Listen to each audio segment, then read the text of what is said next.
चांद के बारे में 10 खास बातें जो आप शायद नहीं जानते होंगे। एक गोल नहीं है चंद्रमा।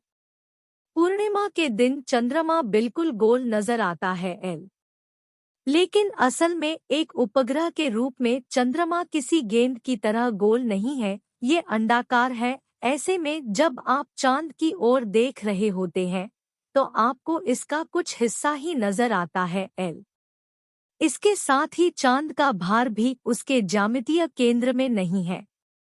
ये अपने ज्यामितीय केंद्र से 1.2 मील दूर है दो कभी पूरा नहीं दिखता चंद्रमा।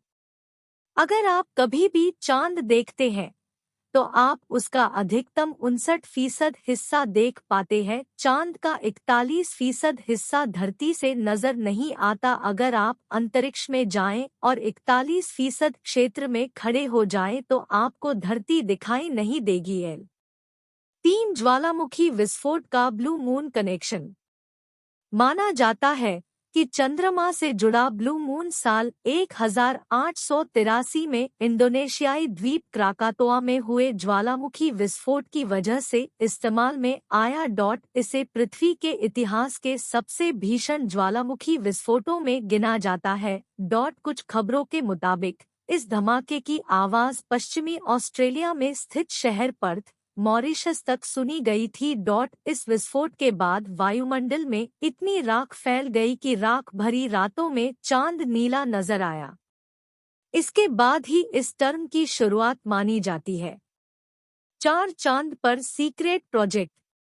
एक दौर ऐसा था जब अमेरिका चांद पर परमाणु हथियारों के इस्तेमाल पर गंभीरता से विचार कर रहा था। इसका मकसद सोवियत संघ को अमेरिकी सैन्य शक्ति से अवगत कराना था ताकि उसे दबाव में लाया जा सके।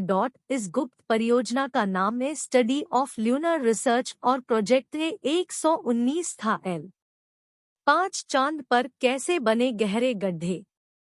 चीन में एक प्राचीन धारणा है कि ड्रैगन के सूर्य को निगलने की वजह से सूर्य ग्रहण होता है। इसकी प्रतिक्रिया में चीनी लोग जितना संभव हो उतना शोर मचाते थे। उनका ये भी मानना था कि चांद पर एक मेंढक रहता है जो चांद के गड्ढों में बैठता है। लेकिन चांद पर मौजूद इम्पैक्ट क्रेटर यानी गहरे गड्ढे अब से 4 अरब साल पहले आकाशीय पिंडों की टक्कर से बने हैं। 6 पृथ्वी की रफ्तार धीमी कर रहा है चंद्रमा। जब चंद्रमा पृथ्वी के सबसे करीब होता है तो इसे पेरिग्री कहते हैं। इस दौरान ज्वारभाटा का स्तर सामान्य से काफी बढ़ जाता है। इस दौरान चंद्रमा पृथ्वी की घूर्णन शक्ति भी कम करता है जिसकी वजह से पृथ्वी हर एक शताब्दी में 1.5 मिलीसेकेंड धीमी होती जा रही है। 7 चंद्रमा की रोशनी। पूर्णिमा के चांद की तुलना में सूरज 14 गुना अधिक चमकीला होता है।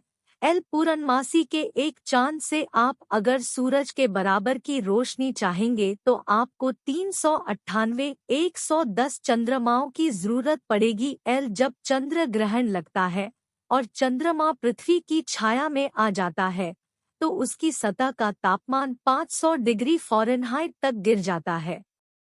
8 लियोनार्डो डा विंसी ने पता लगाया था। कभी कभी चांद एक छल्ले की तरह लगने लगता है। इसे हम अर्धचंद्र या फिर बालचंद्र भी कहते हैं। ऐसी सूरत में हम पाते हैं कि चांद पर सूरज जैसा कुछ चमक रहा होता है। चांद का बाकी हिस्सा बहुत कम दिखाई देता है, इतना कि हम इसे न के बराबर कह सकते हैं, और कुछ दिखाई देना भी काफी हद तक मौसम पर निर्भर करता है। ज्ञात इतिहास में लियोनार्डो डा विंसी पहले ऐसे शख्स थे जिन्होंने ये पता लगाया था कि चंद्रमा सिकुड़ या फैल नहीं रहा है, बल्कि उसका कुछ हिस्सा केवल हमारी निगाहों से ओझल हो जाता है। 9 चांद के क्रेटर का नाम कौन तय करता है। इंटरनेशनल एस्ट्रोनॉमिकल यूनियन न केवल चंद्रमा के गड्ढों बल्कि किसी भी अन्य खगोलीय चीज का नामकरण करता है। चंद्रमा के क्रेटर्स, विस्फोट से बने गड्ढे, के नाम जानेमाने वैज्ञानिकों, कलाकारों या अन्वेषकों, एक्सप्लोरर्स के नाम पर रखे जाते हैं।